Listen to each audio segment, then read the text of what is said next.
Let's hear from our Regional Director, Brigadier General Nicolas D. Torre III. A round of applause, please. Thank you. Please take seats.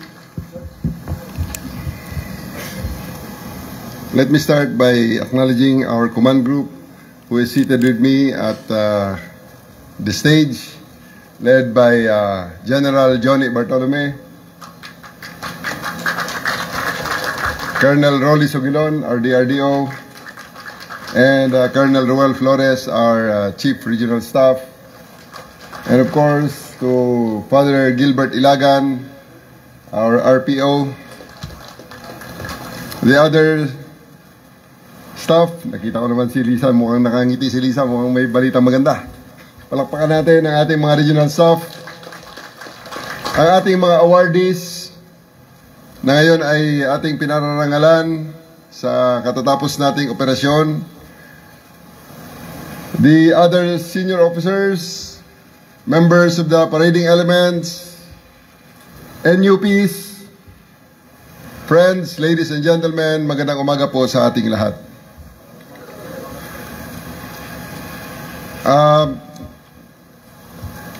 Battalion Commander, please give tikas pahinga.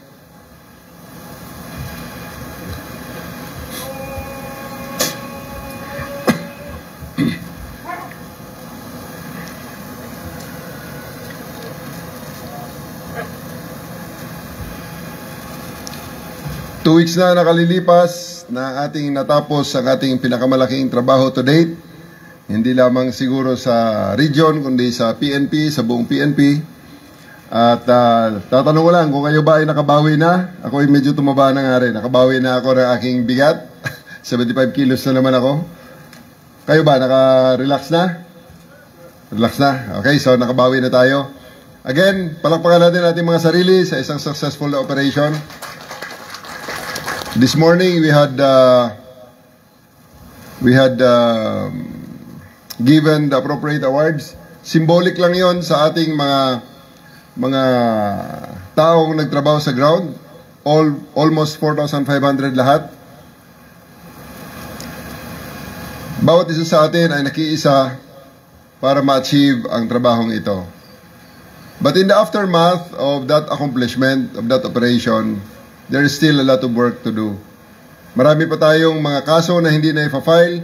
Yung ating mga kaso laban sa mga taong, mga may-ari, especially ng mga sasakyan ating kinumpiska, ay ating palang ipa-file ngayong week na ito dahil iyon ay napakabigat na mga kaso. Sedition, inciting to sedition, BP 880, obstruction of justice, at marami pang ibang mga kaso. So in this command conference this morning at 9 o'clock, I'll be giving the guidance. And I expect the cooperation of each and everyone, especially dito sa PRO 11. Ang operation na yon ay hindi lang naman sa PRO 11, kundi kasama na rin ang Region 10, 12, 13, ARM, 3, 4, 7, at marami pang mga National Support Unit, especially the CIDG, the Intelligence Group, the Crime Laboratory, at halos lahat tayo, lahat buong PNP ay nagtulong-tulong para matapos ang trabaho ngayon. At in the aftermath ay sama-sama pa rin tayo na i-home run ito to ensure that Kibuloy and his cohorts will be brought to justice. Sa ngayon, ang hawak lang natin na naipakulong natin si Kibuloy at ang lima niyang co-accused. Sa ngayon ay tutuloy natin para ang iba pang pumrotekta sa kanya at mga nagbigay sa kanya ng sanctuary at tumulong para siya ay maka-evade sa batas ng napakatagal na panahon ay atin ding madala sa hustisya at para sila ay managot sa kanilang mga ginawa. So, this morning I just would like to again express my gratitude to the help and the cooperation and the dedication na ibinigay ng bawat isa sa inyo, bawat isa sa atin, nakiisa upang makamit at ma-home run matapos ng successful ang operations na ito. So words cannot express how much I would like. Words is not enough to express the gratitude that I felt to each and every one of you. That's why, again, ako'y nagpapaabot ng taus-pusong pasasalamat also together with our Chief of the Philippine National Police. So once again, maraming salamat sa inyong serbisyo para sa misyon na ito at sa mga iba pang misyon na darating. Magandang umaga po sa ating lahat. Yo, what's up mga tropa peeps? So nakita nyo naman po yung video na yan, ha? At ito'y isang magandang development po dito sa mga pangyayari na ito doon po sa KOJC. Sa mga vlogger, alam nyo marami po kasing marami pong mga nagtatanong sa atin, marami po ang mga nabubwisit dito sa mga vlogger po ni Kibulok. So ngayon po sila po ay mga makakasuhan na, sila po ay mga magkakaroon po ng mabibigat na kaso like sedition, obstruction of justice, inciting to sedition, vlogger at mga tauhan ni Kibulok, lahat po ay makakasuhan. Pati po yung mga sasakyan na iniharang po doon sa highway, kakasuhan din po yung mga may-ari niyan. At pati po yung mga vlogger na matatapang, pinagmumura si General Torre, kung ano-ano ang sinasabi kay General Torre, na kabulastugan, pagmamayabang, kala mo kung sino, lahat po ay meron pong karampatang kaso. Dalawang daang kaso na po ang isinampa. Meron pong sinabi sa balita, 10 kaso kada isang tao daw po ang ibibigay dito sa mga tao na ito. Ito nga po yung aking nasabi. Yung bang naisip ko sa sarili ko. Kahit talaga gaano kalaki pa binayad sa iyo ni Kibulok, kahit bigyan ka pa ng 1,000 Atty. Topacio, 1,000 Atty. Torion, kahit na pinakamagaling pa na mga abogado sa buong mundo, international lawyer ang ibigay sa iyo, hindi talaga madadala sa yung pera, yung kinita mong pera, hindi mo yan madadala sa langit, hindi mo rin yan madadala sa presohan. Bawal. Di ba, kahit anong laki ng kinita mo, wala. Talagang ikaw makukulong kapag ikay na-convict, katulad niyan. Bigyan ka man nila ng magagaling na abogado kasi yun nga ang sabi, bukod sa kita daw po na nasa 100K isang buwan, ayon po yan sa chuchu sa atin, nagchuchu sa atin, nitong mga vlogger na ito.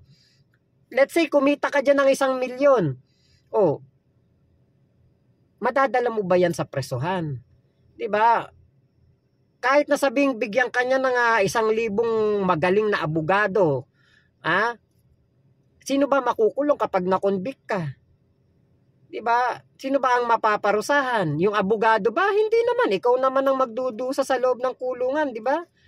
Kaya po talagang itong mga tao na ito, ito na po yung karma. Lalo na po yung mga nagmura kay General Torre, lalo na po yung mga bumalahura sa pagkatao ni General Torre. Lahat po kayo ay meron po kayong matatanggap na consequence sa inyong ginawa. Masyado kasi kayong naging mapusok. Masyado kayong naging arugante. Akala ninyo porke mga pulis yan, wala, hindi hindi magkakasa, wala yan. Wala yan si Torre, wala yan, mga ganyan na sasabihin niyo. Wala yan. Si Chief Marbil, wala yan. Hindi magkakaso yan, gobyerno yan. Ayun ang akala niyo. Diba? Ayan na yung kaso ninyo. Ayan na ang napala ninyo, diba? Alam niyo po, itong pangyayari na ito, isa po itong kumbaga magandang development pagkatapos ng pagkahuli kay Kibulok. 'Di ba? Meron din pong mga sumuko na mga kasabwat ni Kibulok sa hindi pala mga nahuli, may mga sumuko pala na mga ilang personalidad diyan po sa sa mga kapulisan, yung mga dating miyembro ng KOJC, yung mga mga angel of deaths ni Kibulok, 'di ba? May sumuko, merong nagtestimonya, merong magbibigay ng kanilang kumbagay pahayag at witness sila kung paano po naging palalo. Paano naging kumbaga mapag-ano si Kibulok, malaki, kung paano ito naging mayabang, at kapag nga po mayroong mga tao na umaalis sa kanilang lugar o sa kanilang grupo, sa kanilang kulto, pinapanakot po itong Angel of Death. Diba? So ito na po yung isa sa mga magandang development. Makakasuhan yung mga vlogger. Kasi nung kami magkausap ni General Torre, tinanong ko siya, sabi ko, General, meron po ba kayong mga kakasuhan na mga personalidad na bumalahura po sa inyo? Iniimbestigahan pa daw ng PNP. Kasi pagkatapos daw ng pagkahuli ni Kibulok, medyo busy pa. Pero afterwards daw, ay check daw na iimbestigahan nyo ng PNP. At ngayon nga po, tingin ko natapos na yung investigasyon at nakita na po kung sino yung mga kakasuhan. Sigurado ko na yung mga vlogger na humaharang at nagbablog, nagla-live kung paano yung ginagawang police operation ng ating RD diyan sa PRO 11. Ayan, lahat ng mga humarang, lahat ng mga kumukuda dyan, binibidyohan yung ginagawa ng mga kapulisan, hinaharangan, pinapaalis, pinapatanggal ang mga pulis dyan. Naku po, yung iba dyan mga kaibigan ko pa ako naman, tinuturing ko pa rin naman silang kaibigan, magkalaban lang kami sa vlog. Pero wrong choice, maling-mali ang pagtatanggol nila sa kriminal. Kahit gaano pa kalaki kinita mo dyan, kung ikaw na may makukulong, sabihin na natin, makakulong ka na 1 taon, 2 taon, 3 taon, Diyos ko. Kapalit ng 1 milyon, kapalit ng milyon-milyon mong kinita, kulong. Ay, hindi ano yun, hindi maganda yun. Diba? Yan ang pinakamahirap po magtanggol ng kriminal.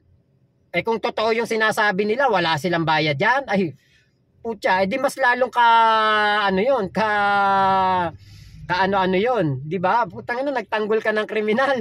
Wala ka palang bayad, tas ngayon makukulong ka pa. Kawawa.